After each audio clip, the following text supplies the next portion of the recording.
Hola amigos, ¿cómo están? Bienvenidos a la espacio de la agencia Veritas Box. Vamos a tener un segundo conversatorio, seguramente algunos que nos siguieron en el lanzamiento de la agencia, pero también el primer conversatorio hace una semana, el 30 de enero en específico, donde hablamos pues del reto que tenemos enfrente todos los mexicanos con esto de la reforma judicial y en particular con la elección de los jueces, magistrados y ministros que tenemos pues ya enfrente, muy cercana a la fecha, el próximo primer domingo del mes de junio. Y queremos nosotros desde Veritas Box pues seguir haciendo este ejercicio sobre todo de comprensión, de poder entender perfectamente las etapas de un proceso tan complejo, porque es inédito, nunca antes habíamos tenido los mexicanos la posibilidad de acudir a las urnas para elegir a los principales cargos del Poder Judicial de la Federación. Y bueno, con los pros, los contra, con los debates, con las discusiones que se han dado en los últimos días, las controversias incluso que han llegado a conflictos entre poderes, pues hay un cóctel ahí bastante complejo y nosotros en medio, digamos, de toda esta controversia, pues queremos hacer el ejercicio y seguir haciéndolo para compartir con ustedes información relevante, ¿no? De las etapas de este proceso, cómo se va conformando, toda la parte que tiene que ver con la elección, que es responsabilidad del INE, pero también toda la parte que tiene que ver con el involucramiento de la sociedad. La participación social resulta fundamental para poder avanzar en este proceso. Y bueno, en esta ocasión quiero presentar a dos amigos, dos especialistas tanto en los temas electorales como en los temas jurídicos y políticos, dos amigos que están acompañándonos en esta ocasión. En primer lugar, pues saludo con mucho gusto al doctor Igor Vivero Ávila. Igor, muy buenos días, ¿cómo Muy estás? buenos días, Sergio, muy bien, gracias por la invitación. Iván, un gusto y saludos a quienes nos están siguiendo. Y también a Iván Carlos Gutiérrez Zapata, también especialista en todo lo que tiene que ver con temas electorales. Él tiene también una trayectoria importante en el análisis de esto. Los voy a presentar, si me permiten, muy rápidamente y entonces iniciamos en materia. Gracias, Iván, antes que nada. No, al contrario, gracias a ti, Sergio, por esta invitación. Naturalmente, me da mucho gusto ver al doctor Igor Ávila Vivero por aquí. Ya tuvimos oportunidad de saludarnos previamente y saludos a todo el auditorio. Muy bien, pues vamos comenzando, si les parece. Bueno, Igor Vivero Ávila es doctor en Ciencias Políticas por la Universidad de Salamanca, España, profesor de tiempo completo de la Universidad Autónoma del Estado de México y es miembro del Sistema Nacional de Investigadoras e Investigadores. Entonces, Igor, pues está aquí con nosotros.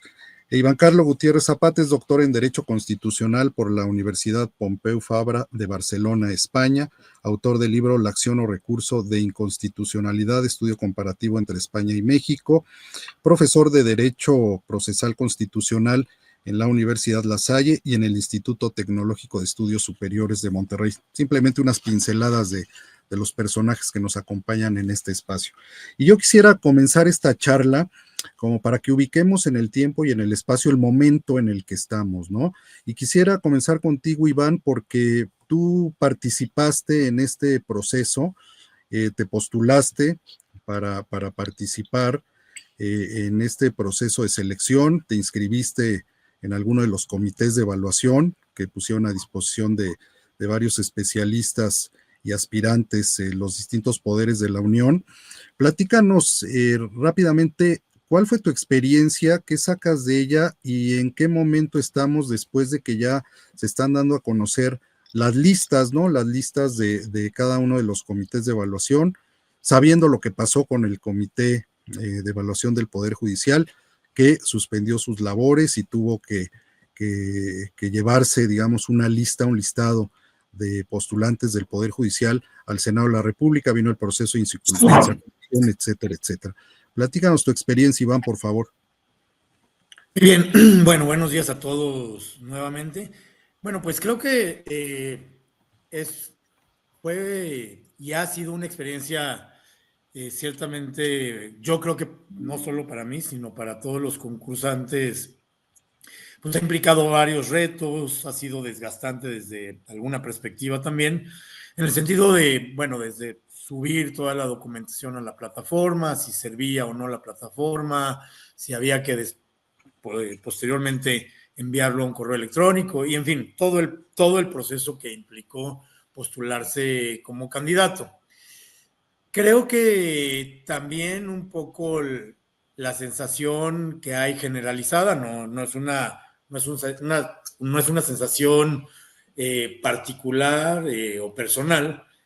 Creo que ha sido cuestionable un poco desde la perspectiva que tanto a los magistrados, aspirantes a jueces de distrito, de tribunales colegiados de circuito, e inclusive de magistrados de las salas regionales del Tribunal Electoral, pues es una entrevista de 6 minutos. Entonces, sí pareciera que de cara al proceso electivo de 2027, si es que ese se llega a dar en las condiciones en las que estamos y si no hay una reforma previamente a la Constitución, pues sí se antojan, desde mi perspectiva, ahí sí particular, pues insuficientes, ¿no? Porque 6 minutos para definir si pasas a la tómbola o no, pues se antoja complicado. Creo yo que 6 minutos, 2 minutos para son 2 preguntas, para responder en 2 minutos una pregunta,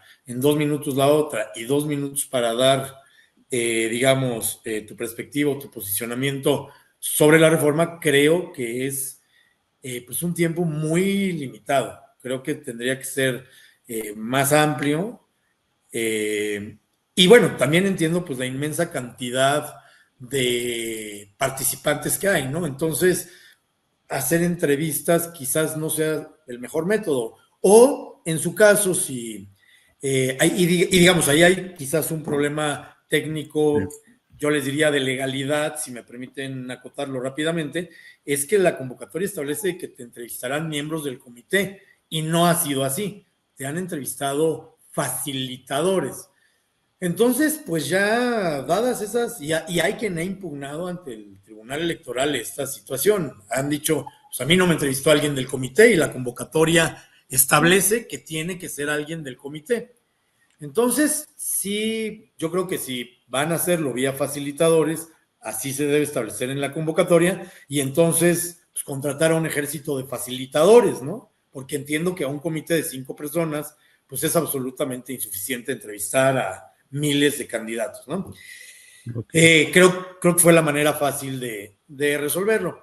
Por todo lo demás, creo que como se decía en el conversatorio la semana antepasada, creo que tampoco es momento ya de cuestionar si esto es viable o no. Justamente pues, mencionabas que tanto Igor como yo pues, somos docentes desde hace muchos años y estamos justo en un momento en el que derecho constitucional o derecho procesal constitucional pues es todo un reto enseñarlo, ¿no? Si con la corte antigua, la corte actual y con lo que está pasando, ¿no? Pero creo que en general el diseño que hay, pues es un diseño que, como bien se decía en ese conversatorio, ya es derecho positivo, ya es derecho vigente. Creo que con independencia de que uno esté a favor o no de la reforma, pues las generaciones venideras tendrán que adaptarse a este modelo y digamos, como cualquier obra humana, la reforma creo que tiene fortalezas, tiene debilidades que son perfectibles y que con el paso del tiempo las irá ajustando el legislador y en su caso los comités que de aquí hacia el futuro se vayan creando para el mismo fin, ¿no? Ahí me quedaría. Muy bien, Iván, muchas gracias por este primer comentario. Bueno, pues ya Iván nos dio el saque inicial y yo quisiera, Igor, en ese sentido, preguntarte, bueno, es un ejercicio inédito tú que eres un especialista en temas electorales, que conoce el sistema electoral mexicano, lo has estudiado desde hace mucho tiempo. ¿Cómo ves esto de hacer una selección para la elección? O sea, ¿cómo ves las etapas y los pasos que se están viviendo en este momento? ¿Qué le aporta o qué no ¿Qué le suma o qué le resta al sistema electoral mexicano todo esto que estamos viviendo? Bien, gracias, Sergio. Buenos días otra vez. Este es, como se ha mencionado, un proceso de elección inédito, y dentro de este proceso de elección tenemos varias etapas. Primero es la designación, a diferencia de antes de la reforma, de elegir a los integrantes del Poder Judicial a través del voto directo, es decir, llevarlos a quien aspiren a un cargo en la Suprema Corte o en las magistraturas o en la parte de jueces y juezas al área electoral. Y segundo, dentro de este proceso, como lo estamos observando y lo marca la reforma, hay una serie de mecanismos que quizás no son nuevos respecto a designar autoridades de instituciones. Por ejemplo, en el caso también del Instituto Electoral, el Instituto Nacional Electoral, observamos que dentro de los procesos también la Cámara de Diputados ha utilizado esta figura de los comités. Ahora, el caso del comité, lo que estamos observando es que cada poder del Estado designó un comité, y estos comités hicieron la convocatoria, hicieron la recepción de los listados y después, dentro de una depuración, utilizaron la tómbola. Ya Iván nos dice uno de los procedimientos a través de la entrevista. Esto le da una complejidad al proceso electoral, pero esta complejidad o este procedimiento está arrojando una serie de aspirantes a los diferentes cargos. Los comités nos están mostrando un listado. Lo interesante aquí es ver que, si bien ha sido el contexto una reforma pues cuestionada, lo interesante es que sí hay una participación de personas que quieren aspirar a los diferentes cargos que están. Y después va a venir esta complejidad que estamos viendo por el árbitro electoral de integrar los listados, integrarlos a través de las boletas para que la ciudadanía y quienes decidan ir a la elección puedan elegir dentro de estas opciones que se están presentando, previo a una etapa que está por iniciar, que será la promoción, o vamos a decir, el tiempo de campaña electoral, donde también podemos ver que hay una serie de modalidades diferentes a la competencia de otros cargos de representación. Entonces, creo que es un proceso complejo, no solamente para la información que tenemos como ciudadanos, sino para las propias autoridades electorales que han estado solventando algunas lagunas que dejó la reforma. Y recordemos, dentro de los poderes del Poder Legislativo, pues hay diferentes expresiones políticas que también han hecho una serie de opiniones del mismo proceso. Bien, Igor.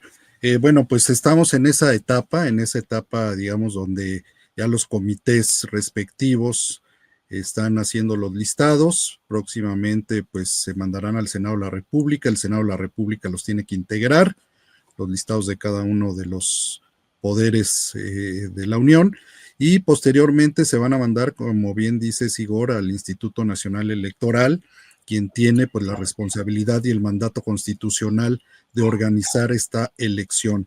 Hablando, antes de entrar, digamos, al tema del INE, la responsabilidad, y que hablemos un poco también de las campañas que van a hacer los aspirantes dentro de este catálogo que también ha decidido el INE, es decir, los parámetros en los cuales se va a jugar este partido, por hacer una analogía con el fútbol.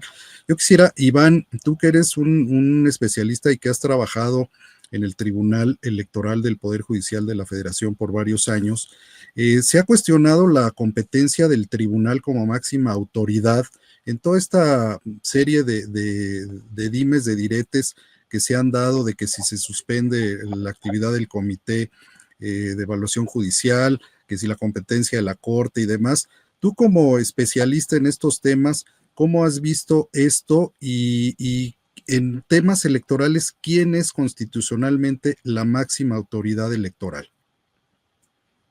Claro, Sergio. Muy bien, gracias por la pregunta. Sí creo que aquí hay, digamos, varias cosas que quiero retomar y que pues, me coadyuvan a formular mi opinión y mi respuesta a este planteamiento. En primer lugar, creo que en México estamos, digamos, bastante desacostumbrados, ¿no? A algo así como la guerra de los jueces o la guerra de los tribunales.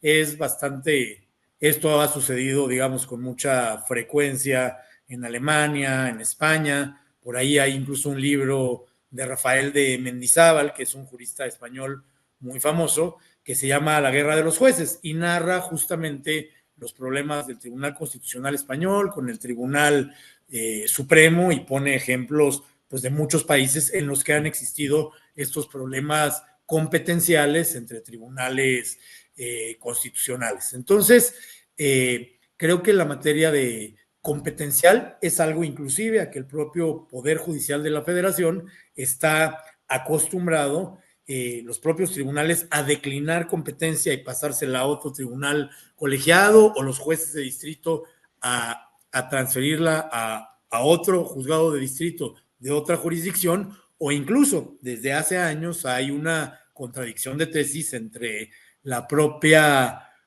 Suprema Corte de Justicia y el Tribunal Electoral del Poder Judicial de la Federación en cuanto a quién era competente para conocer de acciones de inconstitucionalidad en materia electoral y ciertos procedimientos del propio Tribunal Electoral. Creo que aquí sí es muy claro, o sea, hay dos cosas que deben de guiar, digamos, el espectro competencial y son normas constitucionales, Sergio. En ese sentido, el artículo 99 de la Constitución es muy claro en que la máxima autoridad especializada en materia electoral es la Sala Superior del Tribunal Electoral del Poder Judicial de la Federación. Eso es incuestionable, ¿no? Incuestionable no vamos, porque así está establecido en la Constitución. Paralelamente, el artículo 105, fracción segunda, establece que la Suprema Corte de Justicia es competente para conocer acciones de inconstitucionalidad en materia electoral. Es el único procedimiento de Corte Electoral que tiene atribuido el Pleno de la Suprema Corte. Y por otro lado, la ley de amparo, la ley reglamentaria de los artículos 103 y 107, establece que las causales de improcedencia del juicio de amparo, los artículos 61 y 63 para ser exactos. Y ahí, digamos, establece que el amparo es improcedente en materia electoral. Entonces, digamos, el problema de estas tres normas, pues es la interpretación que cada juzgador o que cada órgano jurisdiccional le quiera dar, le quiera imprimir y el sentido que le quieren dar. A mí me da la impresión que los jueces de distrito, el famoso juez de Michoacán que emitió la sentencia y emitió las suspensiones, lo vio pues desde una perspectiva administrativa, ¿no? Entonces digo, bueno, pues en materia administrativa sí soy competente. Y bueno, en el Tribunal Electoral, pues justamente, si pudiésemos sintetizar en una palabra, pues vio el problema como un aspecto electoral y por eso le dijo, pues tú no eres competente, ¿no? Y entonces creo que sí es una cuestión interpretativa, pero yo creo que sería difícil encajonar todo esto en algo que no sea materia electoral, ¿no? Es un proceso electivo, es un proceso con participantes en una elección y creo que esa es, desde mi punto de vista, la posición o la interpretación que se le debe dar, ¿no? Yo creo que tiene claramente un símbolo, una connotación y una naturaleza electoral, ¿no? Por más allá que se quieran hacer interpretaciones de carácter administrativo, pues no se está administrando una elección y no se está determinando cuestiones de carácter administrativo. Y si así fuera, están íntimamente vinculados con un proceso de elección y con el derecho a ser votado, pues de más de 18,000 ciudadanos en un principio, ¿no? Ahora que ya está depurada la lista, pues ya se redujo importantemente después de que se realizó la tómbola, pero pues me parece que lo que está en juego ahorita es el derecho a ser votado de una cantidad importante de participantes en la elección. Entonces, creo que tiene una connotación incuestionablemente electoral. Muy bien, Iván. Pues bueno, ahí nos pones el contexto, digamos, de estas últimas semanas de dimes y diretes y de quién es competente y quién no y quién está por encima de uno y otro, curiosamente dentro del mismo Poder Judicial de la Federación, lo cual también pues marca ahí un hecho inédito. Igor, bueno, ya estamos entonces, como bien dice Iván, pues ya pasó todo este proceso, ya se va avanzando y próximamente el Senado le va a entregar al INE, al Instituto Nacional Electoral, los listados para que se proceda ya con toda la organización de las etapas de esta compleja elección. Y vemos que el INE, y es una realidad, se encuentra atrapado entre las limitaciones presupuestales y la falta de tiempo, ¿no? Para poder cumplir cabalmente con el mandato que le da esta reforma judicial y en particular el tema de la elección judicial. ¿Cómo ves la responsabilidad, la enorme responsabilidad que tiene el INE para llevar a buen puerto este proceso? Bueno, es una responsabilidad grande y si me permiten podemos sumar también la responsabilidad que tienen los órganos electorales locales en organizar también las elecciones locales que van a diferentes tiempos y serán en el mismo día del 1 de junio. No es una elección, lo decíamos al inicio, como las que ha organizado el Instituto Nacional Electoral para Poder Legislativo o Presidencia de la República. Y el tema aquí es que dentro de las campañas no se les da un tratamiento como partido político a los aspirantes, a los que compiten, a las candidatas y candidatos, y hay una serie de, como bien lo mencionabas, de catálogo de lo que se permite y lo que no se permite. Entonces, dentro de este proceso, el órgano electoral va como en dos vías. Por un lado, la organización de la elección, es decir, el tema de las casillas por el tema presupuestal. No será una elección con el número de casillas como la constitucional pasada, sino que se buscan este tipo de alianzas para hacer centros de votación. Segundo, no hay un PREP, no va a haber lo que tengo entendido, el programa de resultados preliminares, entonces las juntas distritales del Instituto Nacional Electoral tendrán que hacer y publicar en ese momento el conteo. Esto le añade un tema de la complejidad del proceso. Luego fueron los distritos, que no son distritos electorales, sino distritos judiciales dentro de la cartografía que tiene el propio órgano electoral y se hace una adecuación para tener un distrito para poder que compitan, en este caso, los aspirantes. Y después vamos a tener diferentes niveles. Es decir, quienes aspiren a la Suprema Corte de Justicia de la Nación y al Tribunal Electoral del Poder Judicial de la Federación, pues todas las entidades, los ciudadanos y las ciudadanas de las entidades elegirán dentro de este número de personas que aspiran.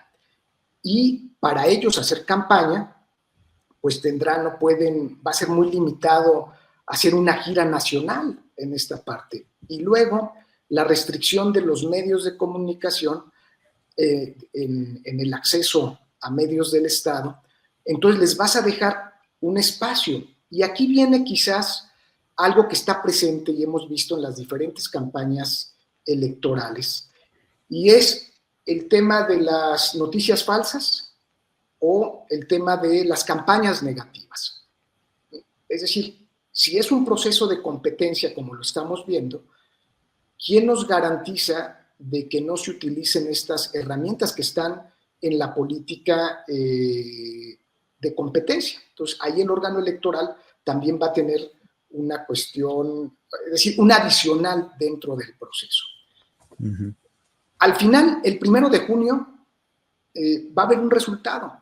Y el tema aquí es que la ciudadanía, si creo que a nosotros nos cuesta trabajo seguir el procedimiento por la complejidad que nos acaba de decir Iván, imagínense a la ciudadanía darle seguimiento de todo lo que implicaba la complejidad de un comité, si no te entrevistaron los integrantes, como decía Iván, un facilitador. O sea, es información que va a estar relegada por la ciudadanía, comprensible, y va a tener que tomar atajos de información política la mayoría quienes decidan ir a votar.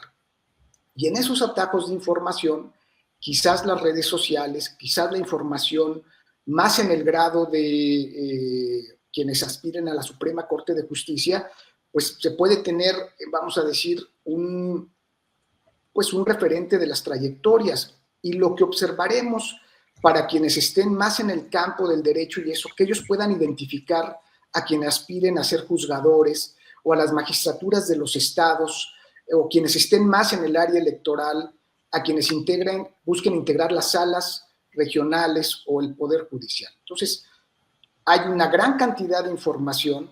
El organismo electoral nacional y locales tendrán una herramienta que ya están anunciando, que es Conóceles, pero donde quienes ya estén en los listados puedan subir su información para presentarte a la ciudadanía, ¿no? Entre mejor promuevan estos espacios en sus páginas o en sus diferentes redes, pues habrá ahí una posibilidad para quienes estén interesados en el proceso electoral de observar quiénes están participando.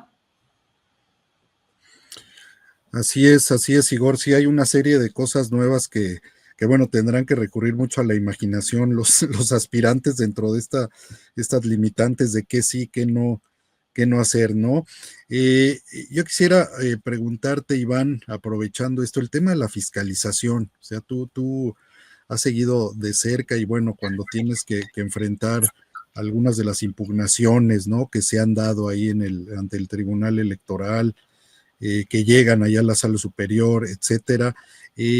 ¿Cómo ves los retos de un sistema de fiscalización para el Instituto Nacional Electoral, pero también cómo procesarlos por parte del Tribunal Electoral, sobre todo también del Tribunal Electoral y de los tribunales en los estados a nivel local, porque vemos que muchos están incompletos, hay algunos incluso que prácticamente están inoperantes, lo cual le añade un reto adicional a este complejo proceso electoral, ¿no? Naturalmente, Sergio. Bueno, primero que nada me quiero referir a algo que acaba de mencionar Igor, en lo que particularmente he sido incisivo y en los foros que he tenido la oportunidad de hablar acerca de la reforma y que quisiera retomar y que se desprende de la intervención de Igor y que comparto ampliamente. O sea, el primer punto es que si consultamos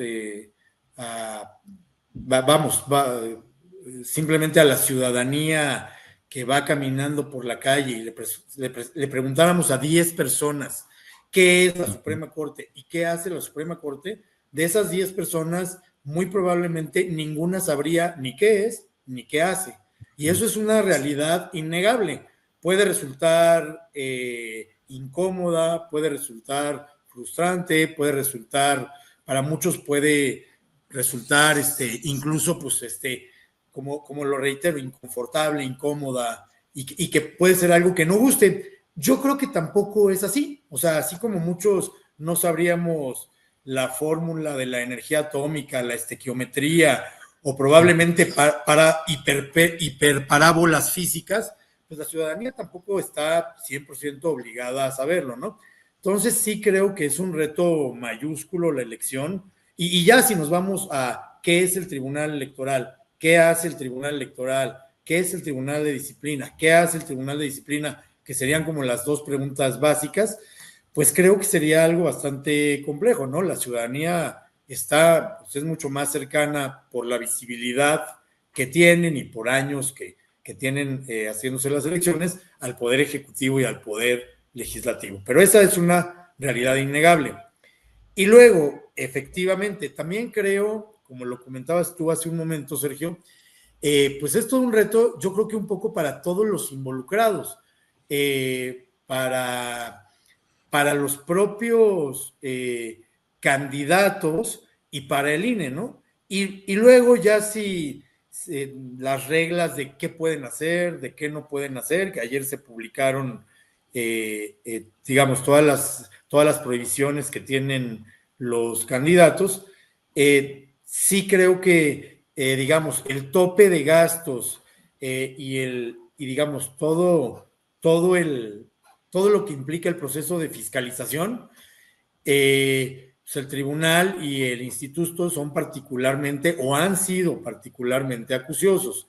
Efectivamente, yo cuando tuve la oportunidad de trabajar en la sala superior, en el tribunal electoral, y digamos, un poco en el ánimo de compartir esto con nuestro foro, pues la fiscalización básicamente es el ejercicio de recursos de cuánto te permito gastar y en qué te lo gastaste y cómo te lo gastaste, ¿no? Es un proceso de transparencia de recursos que utilizas para que no vulneres el principio de equidad.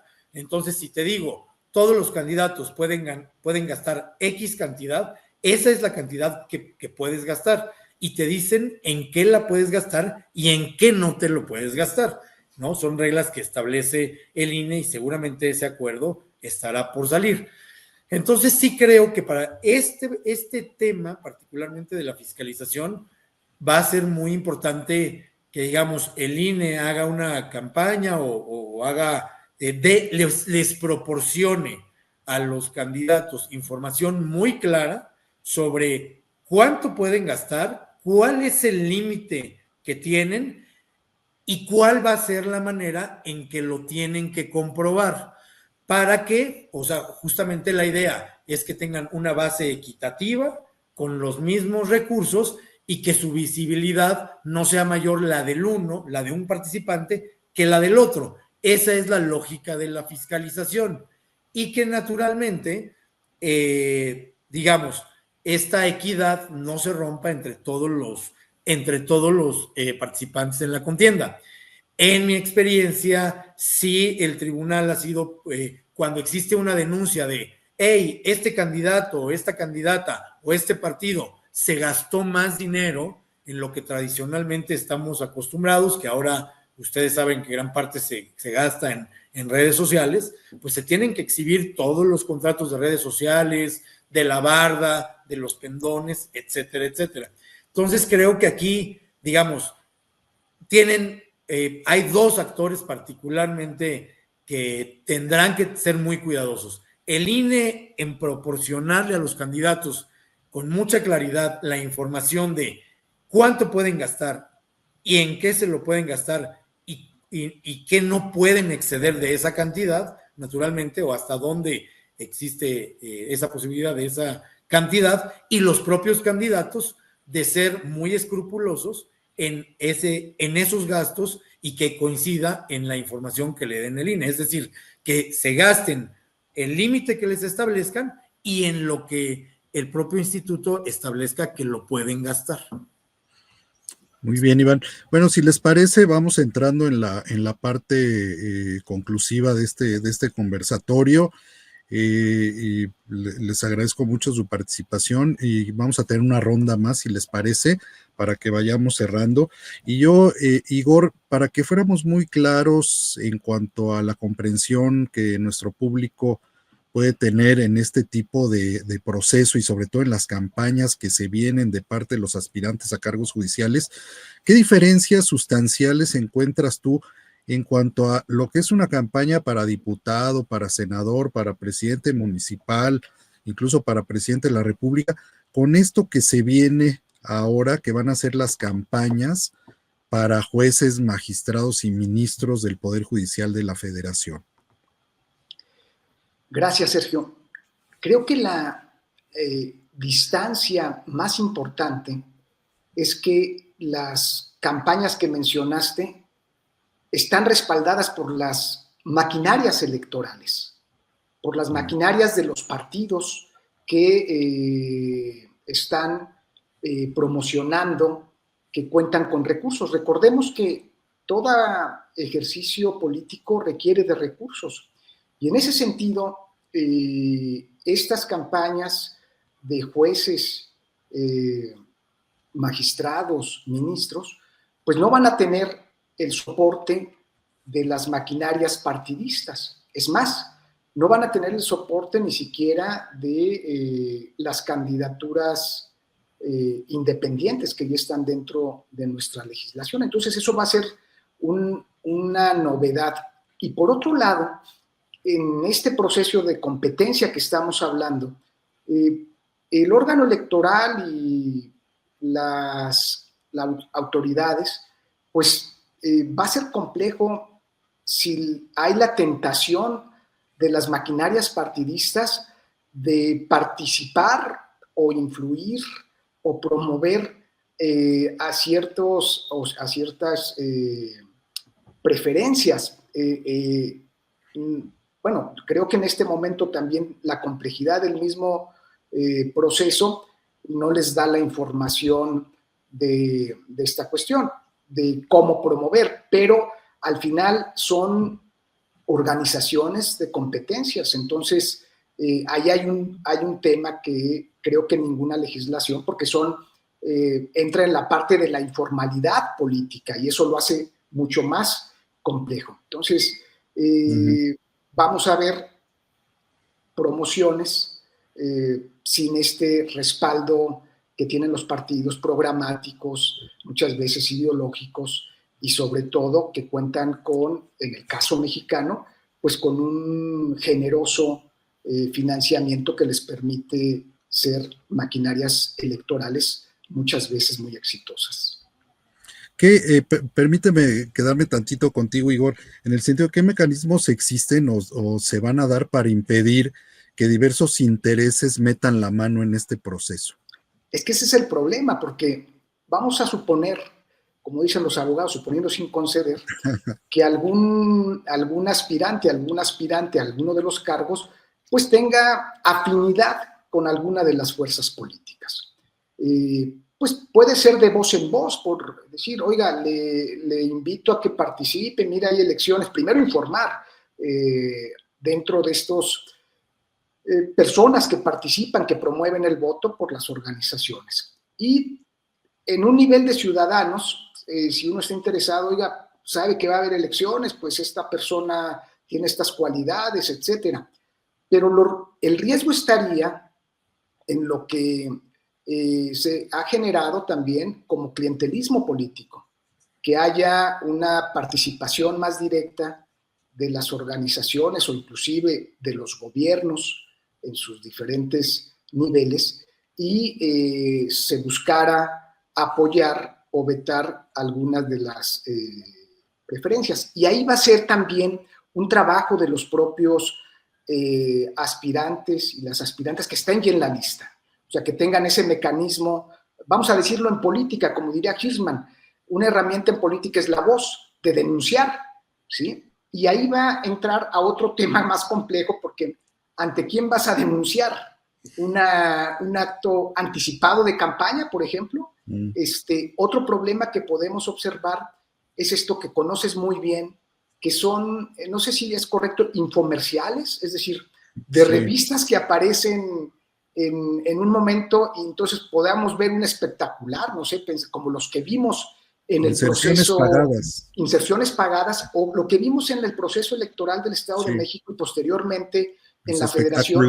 Estos espectaculares de una revista del abogado a lo mejor, y que hagan una entrevista y que de repente veas el espectacular en esta parte. Entonces, ahí la autoridad electoral va a tener que ser muy, muy acuciosa, ¿no? Porque quizás es una persona de un despacho muy reconocido y entonces tú le haces este tipo de entrevistas. Entonces, esas partes están dentro de los procesos electorales en México y los han utilizado los partidos fuera de los procesos. Ya lo decía Iván, ahí el reto del financiamiento, de la fiscalización, es que si llegara, a ver, hay miles de candidaturas, es poco probable que con las dinámicas de competencia no vayamos a observar una entrevista dentro de su área, y no porque va a decir quiero ser, sino más ir posicionando las candidaturas. Y ahí el órgano electoral tiene que ser,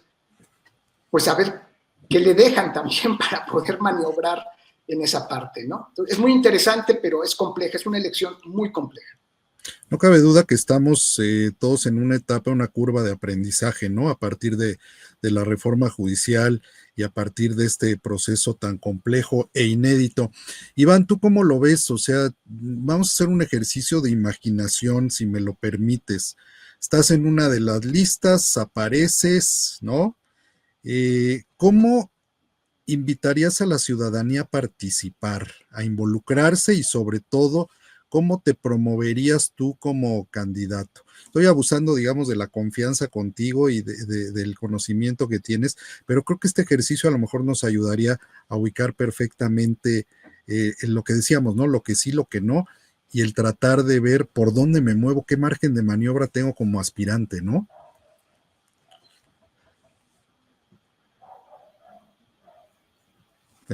Tenemos ahí, estás muteado, Iván. Y bueno, Sí. yo Gracias. primero que nada, para no generar confusión, yo no estoy digamos, en la lista, ¿no? Porque yo no fui afortunado en la tómbola. Pero lo que quiero decir con respecto a esto en particular que comentan tú, Igor, coincido plenamente en que en realidad pues es un ejercicio inédito para todos, ¿no? O sea, para los candidatos, para el mismo INE, lo está haciendo o lo ha sido para el propio Poder Judicial de la Federación, como ya hemos visto en durante todo este tiempo y todas estas semanas y desde que se publicó el 15 de septiembre la reforma en el Diario Oficial de la Federación. Y bueno, aterrizándolo a quienes sean candidatos o a quienes ya son candidatos y estarán en la boleta, reitero, yo excluyéndome de ello, me parece que digamos, por donde tiene que transitar, digamos, su campaña electoral básicamente debe ser, creo que así debería de ser, es centrado en su trayectoria profesional, en sus méritos, en sus visiones, en sus propios méritos, en las visiones que tengan acerca de la función jurisdiccional y de la impartición de justicia. Y me parece que eso debe de ir acompañada de, digamos, con esas 4 premisas, pues de la solicitud del voto de la ciudadanía, ¿no? O sea, su campaña creo que puede estar muy enfocada en cuál es su trayectoria profesional, cuáles son sus méritos, cuáles son las visiones acerca de la función jurisdiccional y de la impartición de justicia.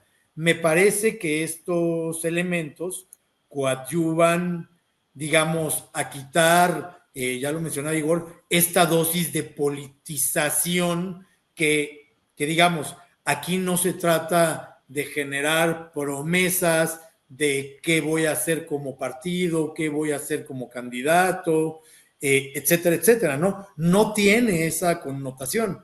Entonces, creo que el perfil de un candidato a juez, a magistrado, a ministro, debe trazarse un poco desde esa perspectiva, ¿no? Quizás su visión de cuáles son, de qué piensan acerca de los derechos fundamentales, ¿no? Por ejemplo, a lo sumo, ¿no? Y esta visión, pues digamos, corre el peligro de empezar a politizar las cosas, ¿no? Creo que, y esto es algo importante, me parece muy relevante lo que acaba de mencionar Igor, porque, a ver, pues los jueces, todos ellos, los que existen actualmente y los que existirán en el futuro, Y cuando ya no estemos por aquí nosotros y todos los que han existido en el pasado, pues también tienen una ideología política, o sea, no son neutrales, ¿no? O sea, los jueces también pueden votar y también tienen ideología, ¿no? Yo creo que esa ideología política pues debe de estar ausente en las determinaciones judiciales que guardan otra lógica a una política pública o al despliegue de la ejecución de un derecho, ¿no? Justamente se trata de emitir determinaciones con imparcialidad, autonomía e independencia con los mecanismos que tienen a su mano, que propiamente son la Constitución y las leyes que estén involucradas en el problema concreto. Entonces creo que si trazas tu candidatura a partir de tu formación, de tu experiencia, de tus méritos y qué piensas acerca de la impartición de justicia y de tu visión jurisdiccional en general, creo que puede coadyuvar a que sea una campaña exitosa. Pues así es, digo, qué dificultad, ¿no? Para los aspirantes el poder llamar la atención pues del público, de la ciudadanía, para que participe y acuda a las urnas, ¿no? Es decir, los incentivos realmente visibles para la gente que está acostumbrada a ir a votar, y como bien decía Igor, bueno, intervienen las maquinarias partidistas, se crean clientelas electorales, se dan incentivos a veces, con dádivas, con cosas así. O sea, a lo mejor la gente está esperando algunos mecanismos así similares, sin embargo, pues es una elección totalmente diferente. Les agradezco mucho, quisiera nada más un comentario final de parte de ustedes para que cerremos este conversatorio. Adelante, Igor. Bueno, gracias, Sergio. Vamos a ver todavía en los meses que vienen, cómo se ha venido desarrollando el proceso, la complejidad del mismo.